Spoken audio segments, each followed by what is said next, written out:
My father used to tease me that if I was faced by a situation and I wasn't sure what to do, that I should think what would a smart boy do and then copy them.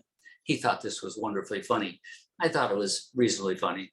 But what he was trying to do was to say, make a decision that's the smart and rational decision and not one governed by emotion. I understood what he meant. And in fact, I used it a few times. Once a friend of mine and we were playing near railroad tracks and we could hear a train coming. He bet me that he could stand on the tracks longer than I could as the approaching train came.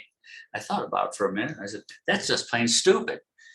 But I bet I could throw a baseball further than you. In fact, he could throw a baseball much further than I could have. But what my father was saying was, be aware of your mood and what does your ego say? And if your mood is driving you to one set of decisions rather than your rational mind, perhaps you should pause or change moods. We can do this by sometimes writing an email and then say, I'm not going to send this until I have a chance to reread it tomorrow. Another one is to be aware of your biases. Some of us have biases towards certain types of actions, certain types of people, and those could govern our decisions as much as the rational side of our brain. The old pros and cons list is another way of making things more rational and more analytical.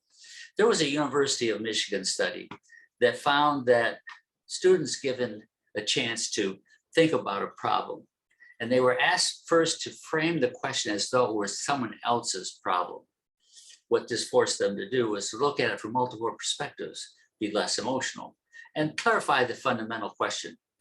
They were later in the experiment asked the same question for themselves. Then they were asked to reflect, and what they found was looking at it as though it were for someone else gave them a much better decision than as though they answered it for themselves. So my father's advice, think what a smart person would do and then copy them. That was pretty good advice.